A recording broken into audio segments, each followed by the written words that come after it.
Okay. Do it now. Read them good. Check these messages just like you should.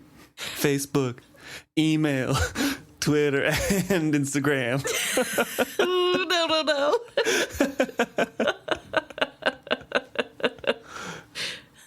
My feed. My tweets. Check my DMs and my mail. Woof. Okay. Please don't keep that in.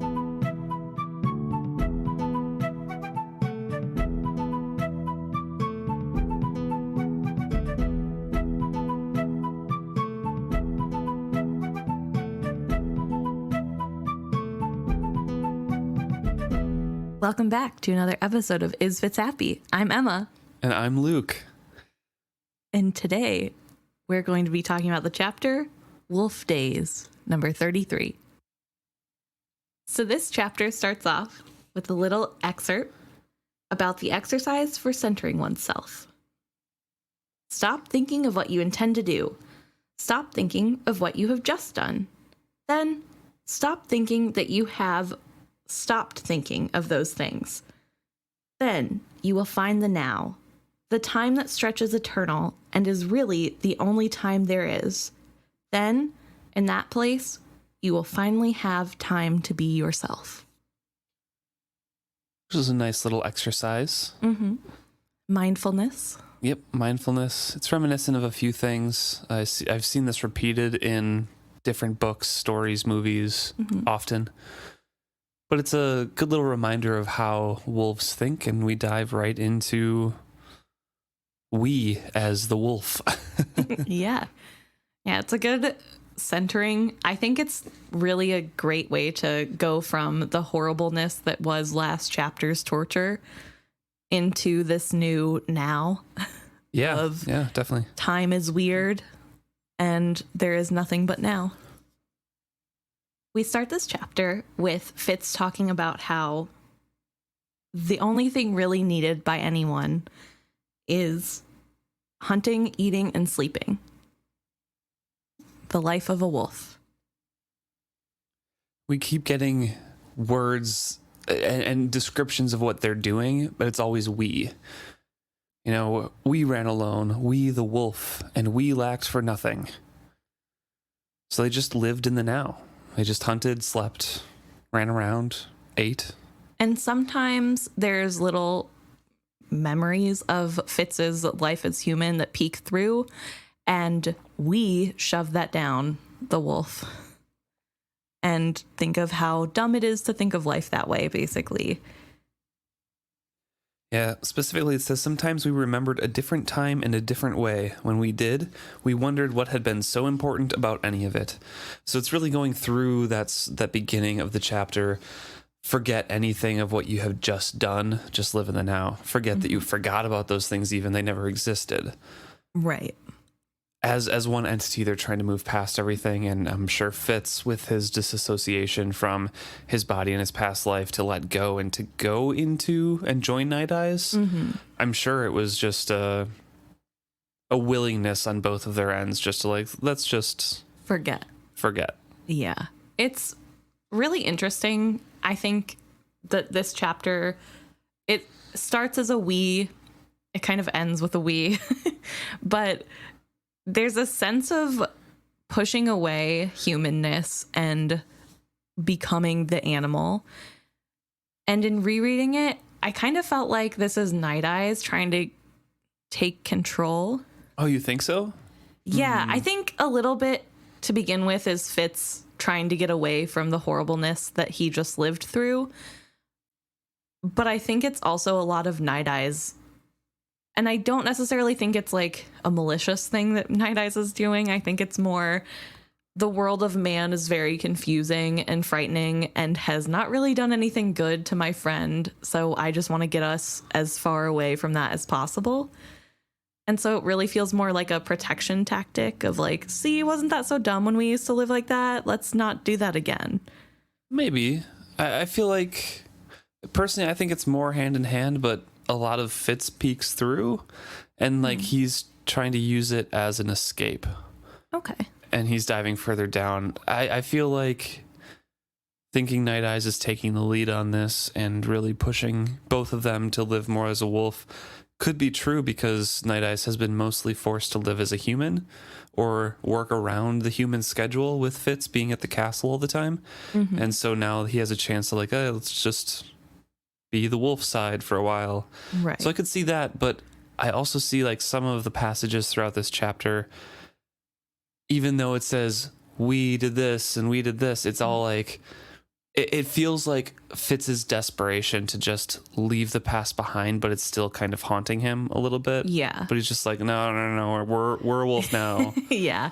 I definitely don't think that Fitz is unwilling to be the wolf. I don't think this is like Nighteyes forcing him down this path. But I do think it's more of a guidance sort of thing. I don't know. Interesting. Maybe like this is how you put that down and not think about it. Just live in the now. Yeah. And my way of thinking is more Fitz willingly diving into anything that Nighteyes represented, and Nighteyes just continuing as before. Right. And I mean, to be fair, Fitz does kind of dive headfirst into everything he does. So your reading is probably a little more on character. The wolf does state that time has no meaning at this point. It's just dusks and dawns and when to eat and when to sleep and when to hunt. So they just continue life like that for a while. Yeah. It goes into discussing older Fitz as writing this memory, goes into discussing how a wolf's life doesn't have the same passage of time as a human's, that their year can compare to a decade of a human in the things that they do and the things that they experience, even though they live for a much shorter period of time. Their candle burns brighter, as it's stated in here.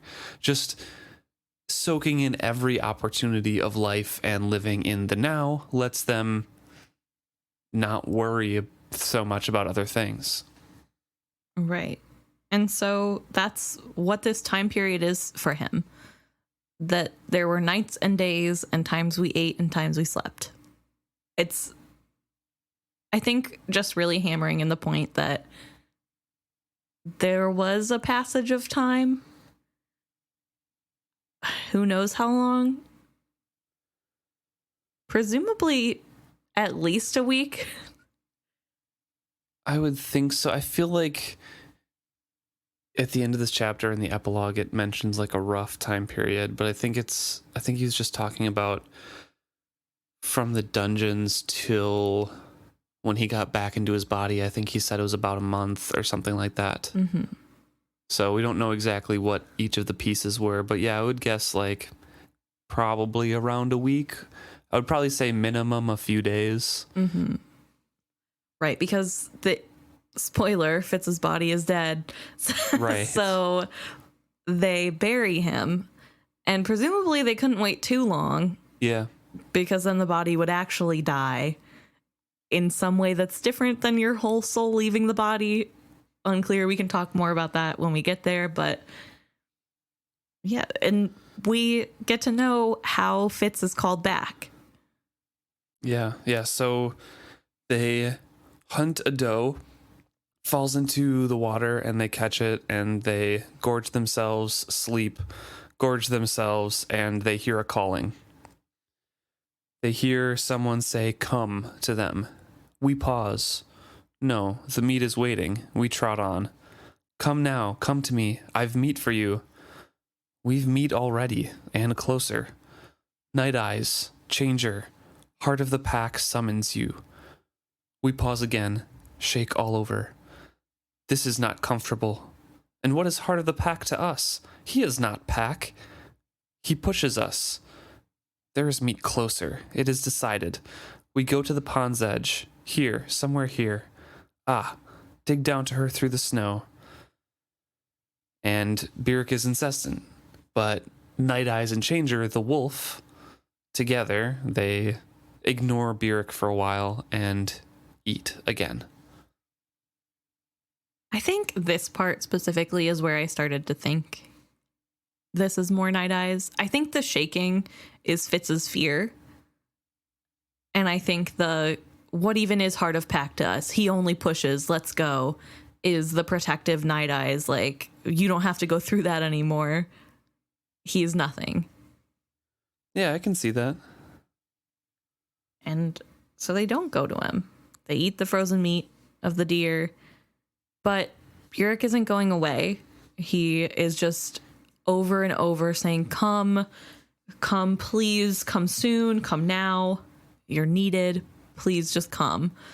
Over and over and over again. So after they have had enough, they go to him. And he can tell that. He says, good, that's good. Come to me, come to me. They trot on through towards Burrich, towards Heart of the Pack's incessant calling. To stop his whining, they go to him. And eventually they see a hill where there's two humans. The bottom of the hill. There's two humans standing there, one with a bright light near them, and Heart of the Pack who is digging. And that's Burrich and Chade. Yeah. And he's digging at this hole that we learn is Fitz's grave. Mm-hmm. And incessantly calling, come to the wolf. And this has the wolf's hackles up for a couple reasons. Number one, the place that they are at is in the middle of an open field, so it doesn't feel safe to the animal instincts. And kind of isn't. It's a little bit wild that they're just out in a field. It's not a field. Yeah, it's like the bottom of a hill, they say, so I'm sure it's just not quite a trek from under Buckkeep the trees. Yeah. I don't know. I wonder where this is. Like, is this a normal burial ground? Like, are there other... I'm not sure we ever learned, to be honest. Yeah. I don't know if Fitz ever goes back to his quote-unquote grave. If that happened to me, I would. I'd be to like, where you were buried? Hell yeah. I don't know that I'd want to see it. I think I'd want to forget. I mean, I probably would too, but like, as an outsider looking in, saying, if this was me, I would definitely want to go. If it actually happened to me, maybe not, but yeah, as it stands, I'd be like, that's weird. I guess I would want to know just so I could avoid it. Because, like, what would be weirder than if you were hunting and then happened upon, like, this place looks familiar. I wonder why. Oh, yeah. As a tombstone with your name on it. But yeah, now I'm just very curious of if there are other people buried here. I don't know.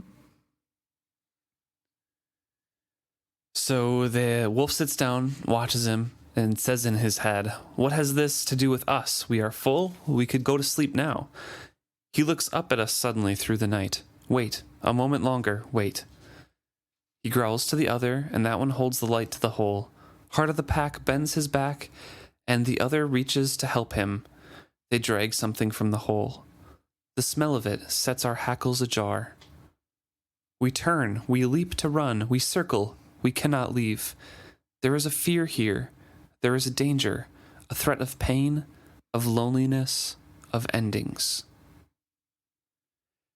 And part of that makes me feel more that Fitz is kind of peeking through and that he really doesn't want anything to do with this just because it's revisiting the pain that he just went through. Right. Well, he's living in the now. He has a healthy body.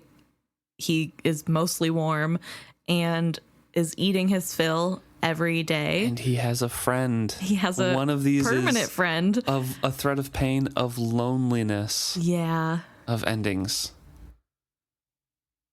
Ooh. It's incredibly sad. The childhood that Fitz has had and the way that his emotions have developed, leaving him so estranged from all of his loved ones, is heartbreaking.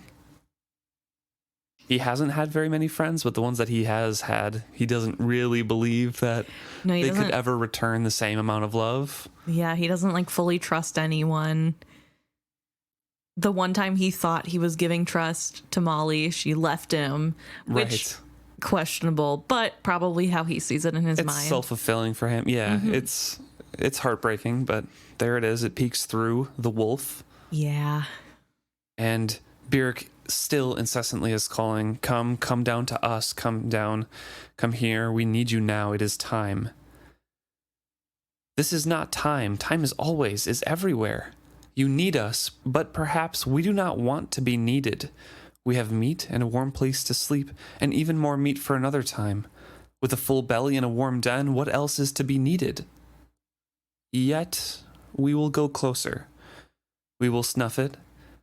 We will see what it is that threatens and beckons. Belly to snow, tail low, we slink down the hill. And just referring to it, Heart of the Pack has it in its hands. We dug it from the ground. It's disassociating anything that the wolf knows from Fitz's old body, because that is no longer Fitz. It is an Fitz object to a wolf. Yes. Mm-hmm. Which I found kind of weird, just in the sense of like, I don't know. I feel like there should be more of a recognition there. See, that's why I think Fitz dove headfirst into the now and forgetting all the past and everything, because he would recognize that. He probably does recognize it. He just doesn't want to. Right. So the wolf slinks up to Heart of the Pack next to the gravesite. He has Fitz's body next to him. Mm-hmm. The wolf says it smells like old blood, but we know Patience has cleaned and bandaged all of Fitz's wounds at this point as well. Oh yeah, it is not capital O old blood. Correct, it's just Old. It smells of old blood, like it was bleeding previously. Yeah. That's a good point. I definitely read it as like old blood. I'm like, whoa, they have their own scent. No, definitely not capitalized. Mm-hmm. But it also says that Burrich is rubbing Fitz's body. Shaking it around, yeah. Trying to warm up the limbs. And Fitz and Nighteyes demand, what do you want? Come back. We have come back. Come back here. Changer. He is insistent. Come back to this. He lifts an arm, holds up a hand. That? This. This is yours, Changer. And I do want to note that they don't recognize the face either. Mm-hmm. The wolf is completely disassociated from it, completely has forgotten or chose to forget everything about it. They don't recognize anything. Although, to be fair, it would be really weird to see your own face. True. I get it a little bit, but and then we see a little bit more peak of personality in the next couple lines. This is not a good idea. We will come no closer. Which is very interesting to me, because who is saying that this is not a good idea? Is that both of them saying like this would change the status quo? This is going to change what happens day to day now? Mm-hmm. Is it Fitz not wanting to go back? Is it Nighteyes holding on to Fitz, like saying, hey, we shouldn't split, like this is the best decision for us? Right. What is happening? It's a really interesting, like small, 6-word sentence. Burrich kind of edges closer, puts the arm on the wolf, and grabs the wolf by the scruff to hold him there, and just is begging and commanding and insistent, you must come back.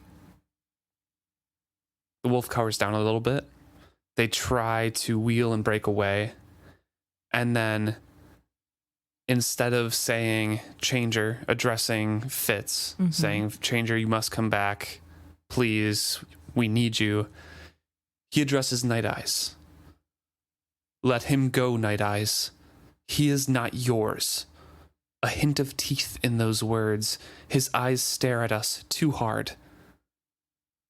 He is not yours either, Nighteyes says. Whose am I, then? A moment of teetering, of balancing between two worlds, two realities, two fleshes.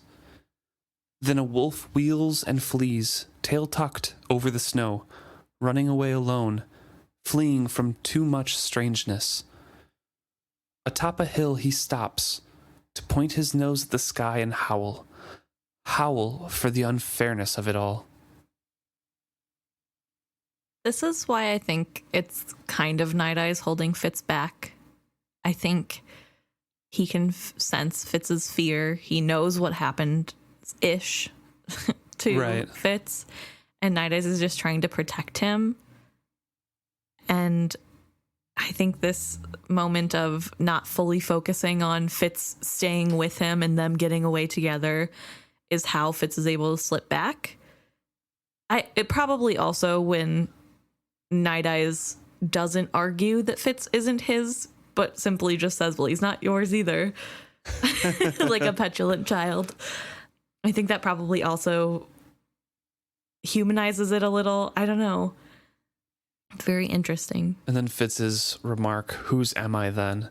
Mm-hmm. Because he's always been a tool. He's always been owned. He's always been someone's all throughout his whole life. Yeah. And he feels like he needs to have that direction. He needs to have someone's. He has never really had a life for himself, even though he's yearned for it.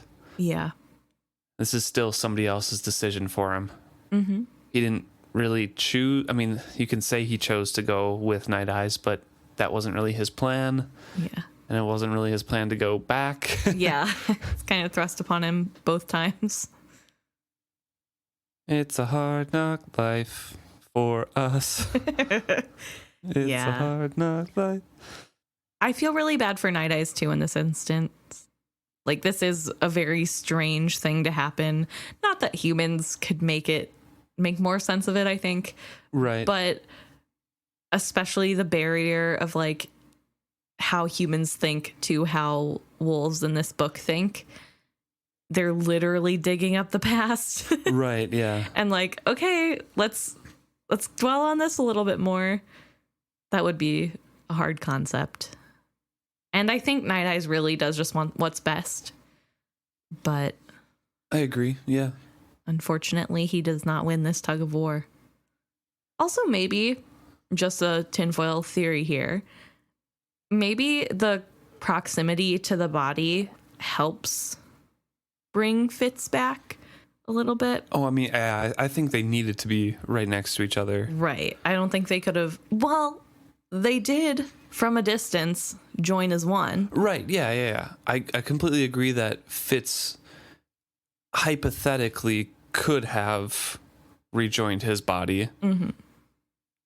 However, severing all of the ties to his body, living as a wolf for a few days at least, and also trying to disassociate anything with his past. Yeah.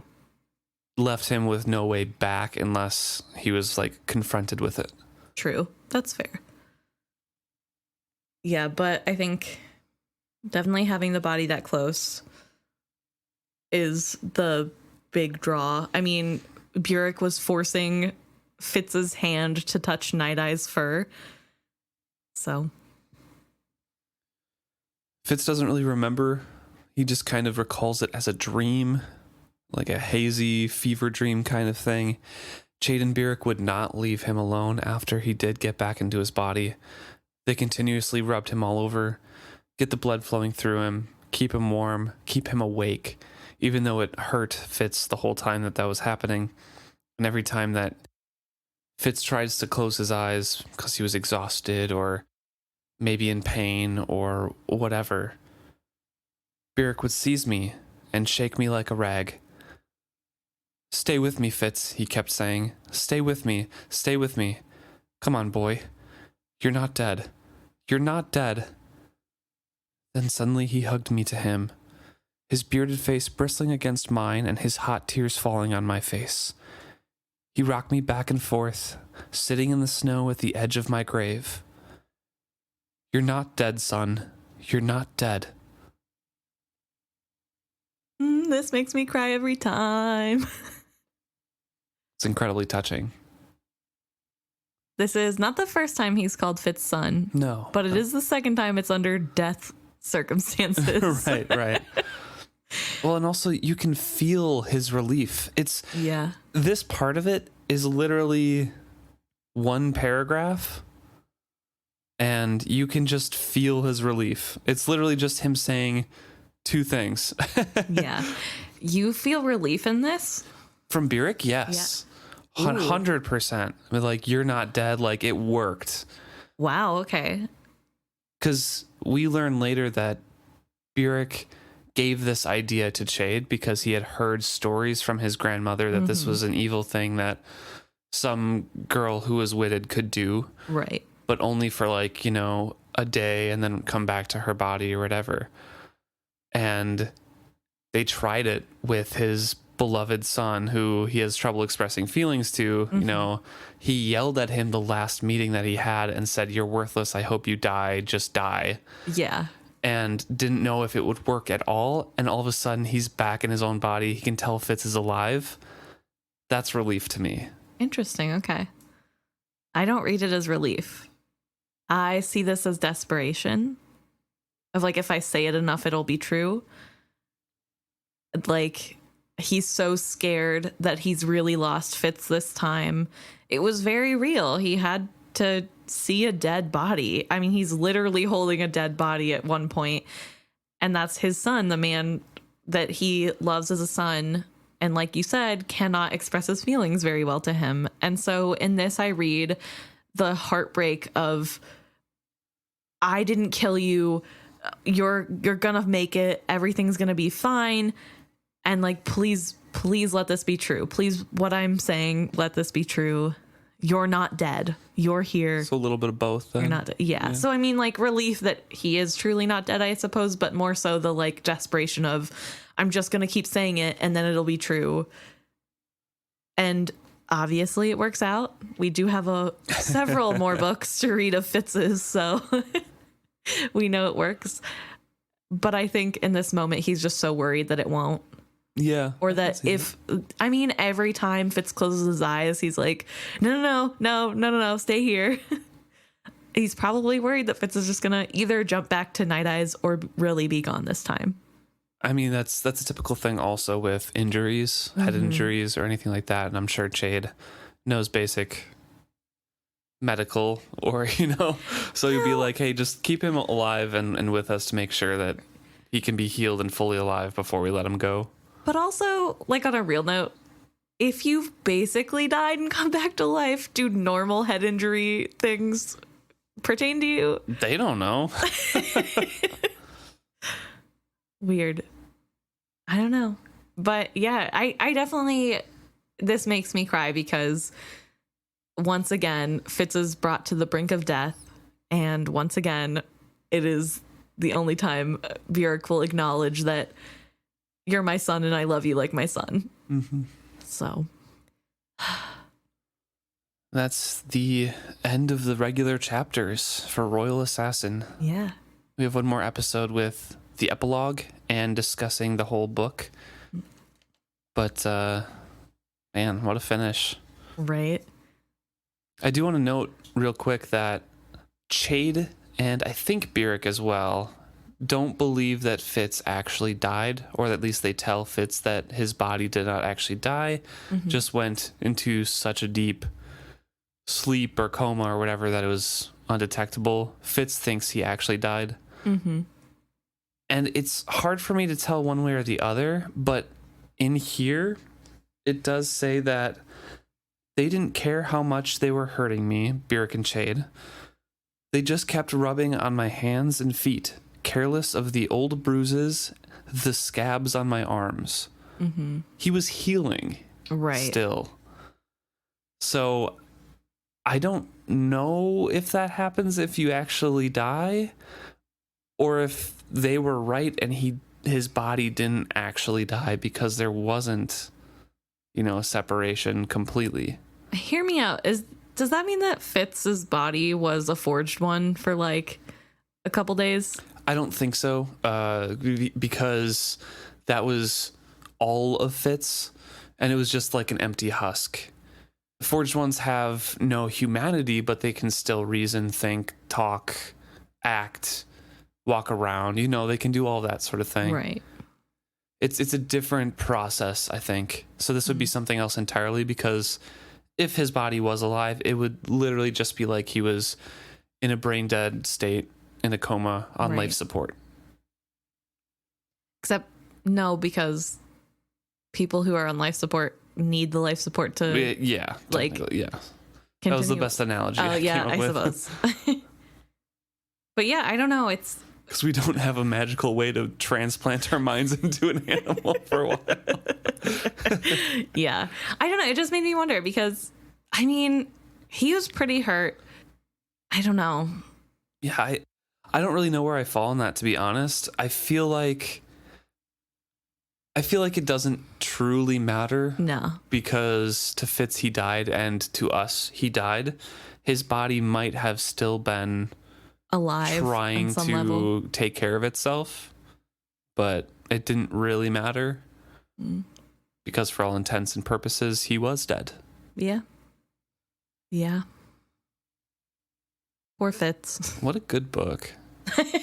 Can't wait to go recommend this to all of my friends. I wasn't even sarcastic. I love this book.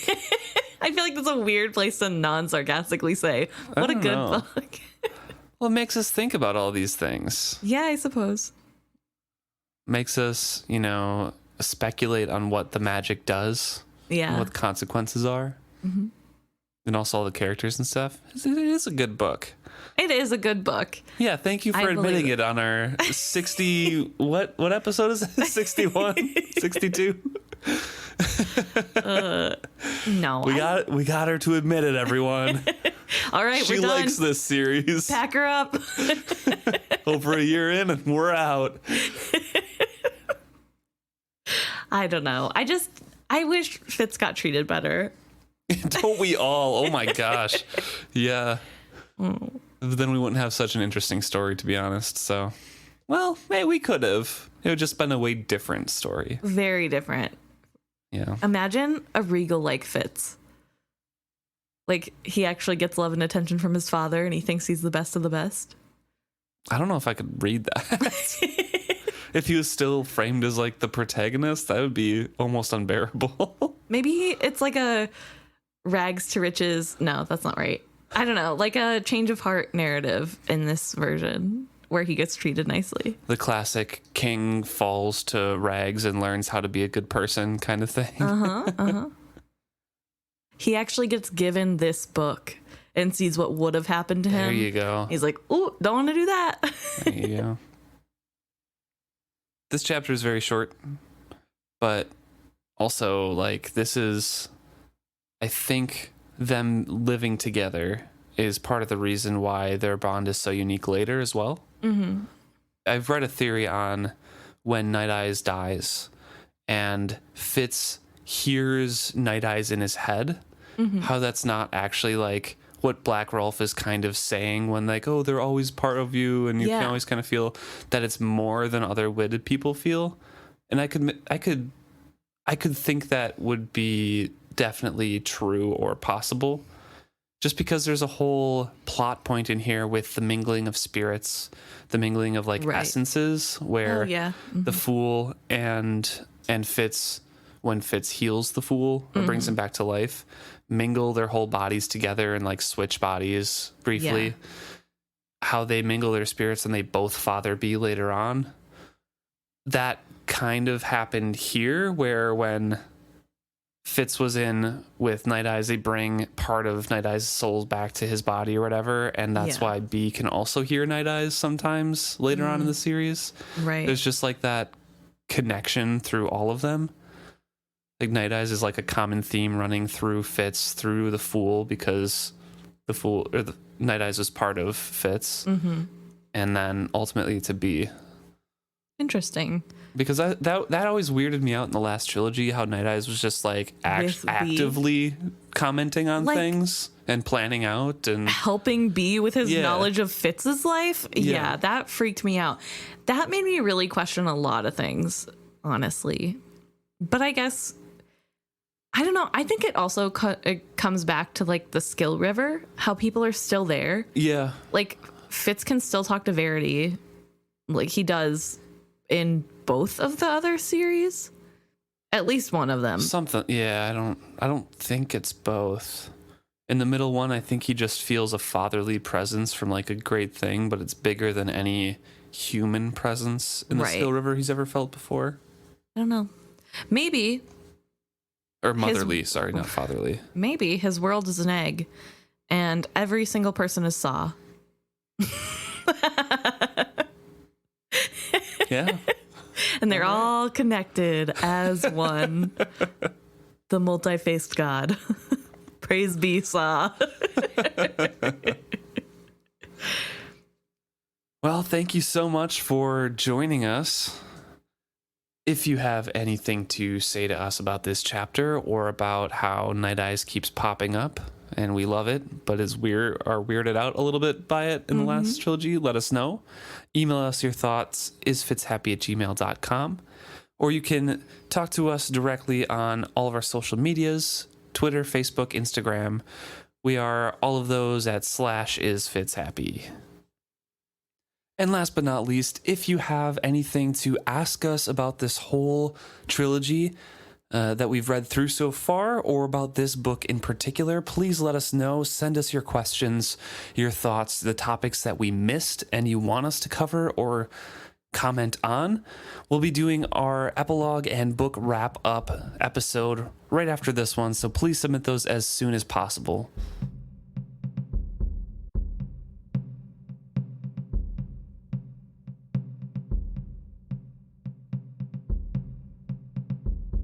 Okay, so now is the best part of the podcast where we get to talk about stuff you sent in.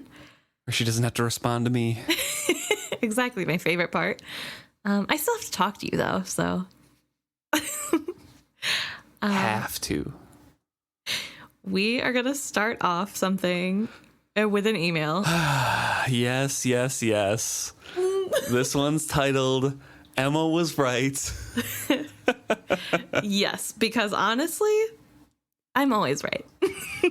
Just kidding. What she likes to think. But it is really nice for you guys to make me feel better.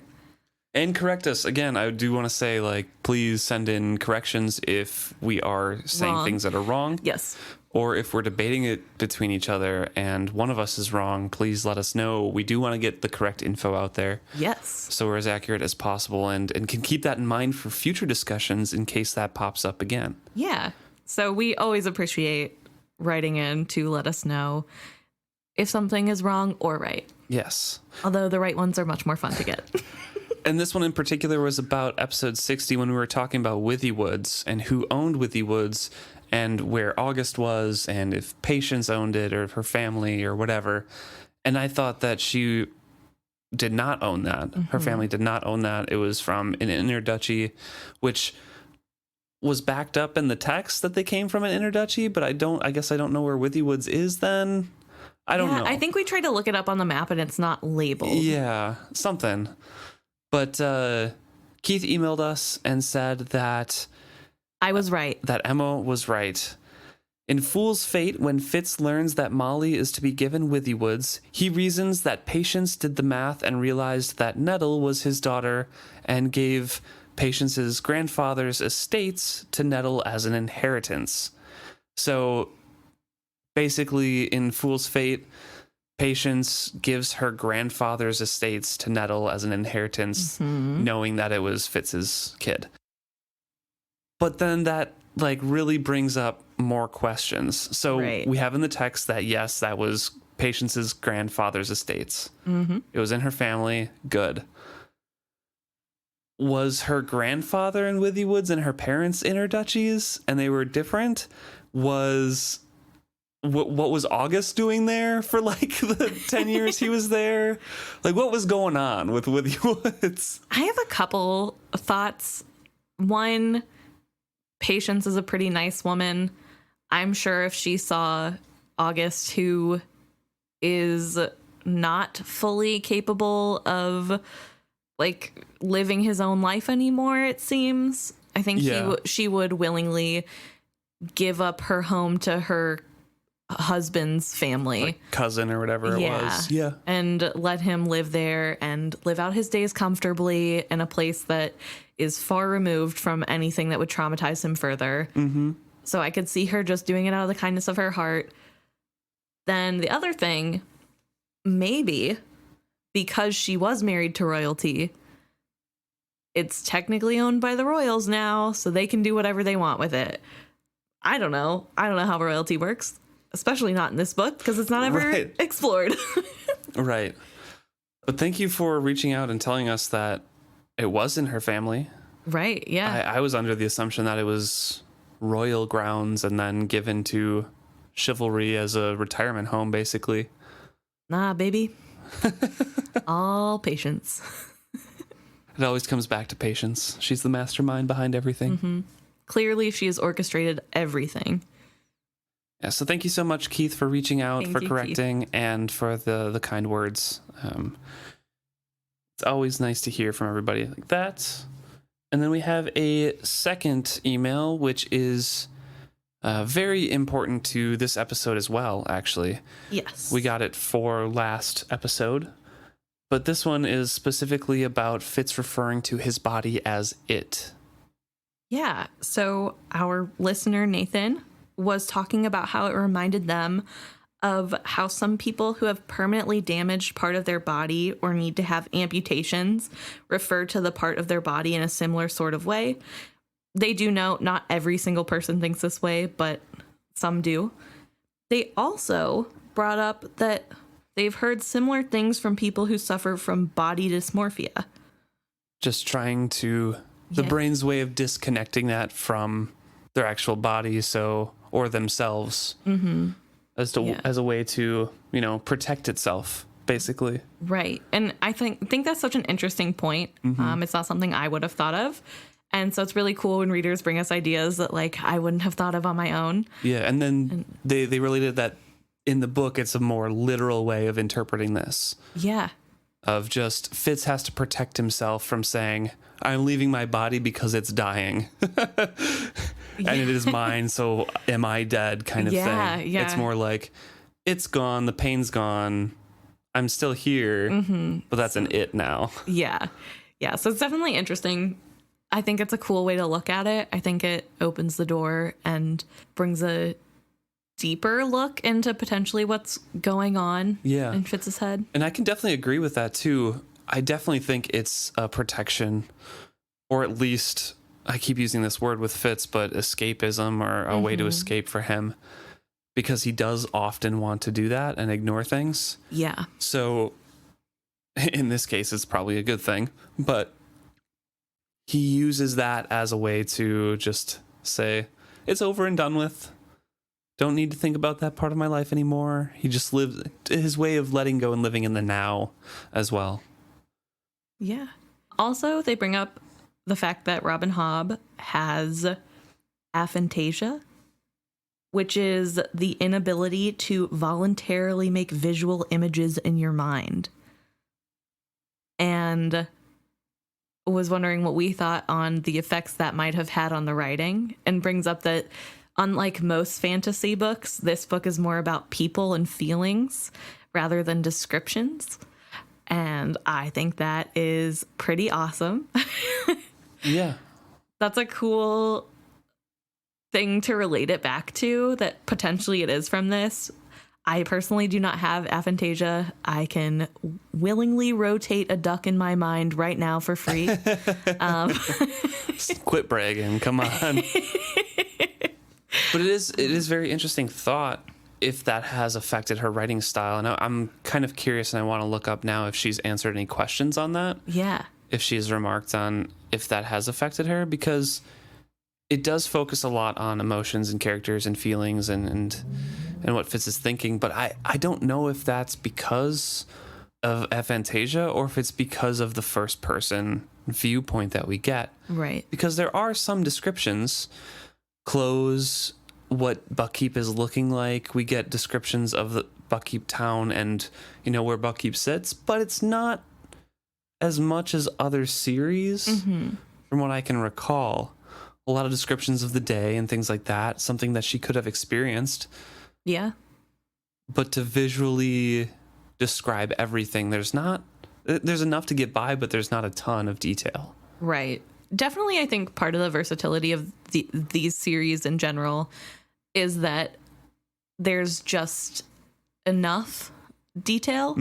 It's very easy to put yourself in here or to imagine the rest of the details yourself. The great tease on pretty much everything. You get to you get to make up the style in your own head. I think that's great. But yeah, I don't know. I guess I'll have to look towards the next series, which is not first person, to see if it feels more like she's still shying away from imagery. But definitely an interesting point to look out for.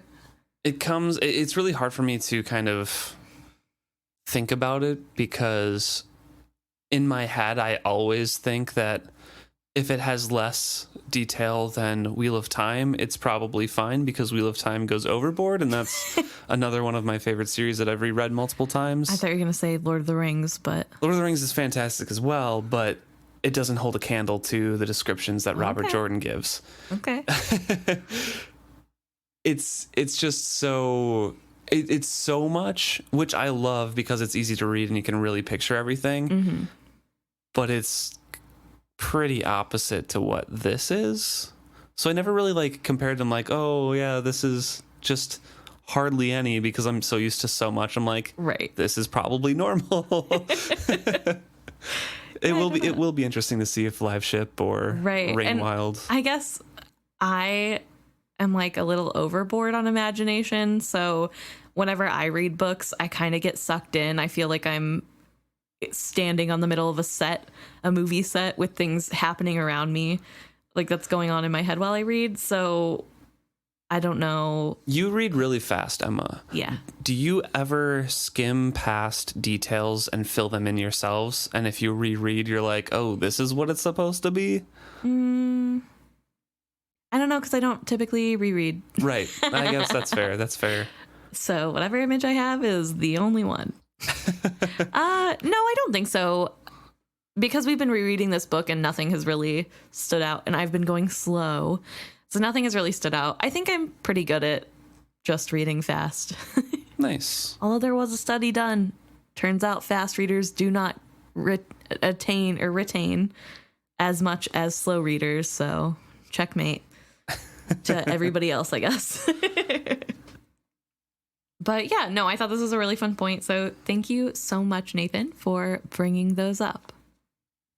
And thank you to everybody else who's just messaged in with kind words. We really appreciate those as well. A little good affirmation, a little pat on the back, never hurt anybody, so.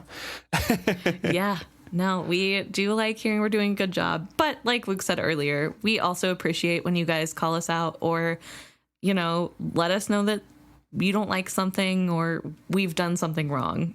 We're just humans trying our best, so we like to learn from our mistakes. Yes, and on that note, please rate and review us, like and subscribe if you do like it, but review us to let us know what we can do better in the future. We do want to make this better, or you can email us and let us know those thoughts as well. So we really like hearing feedback as well. We just want to make this a good podcast. Yeah, a nice little friendly space for everyone.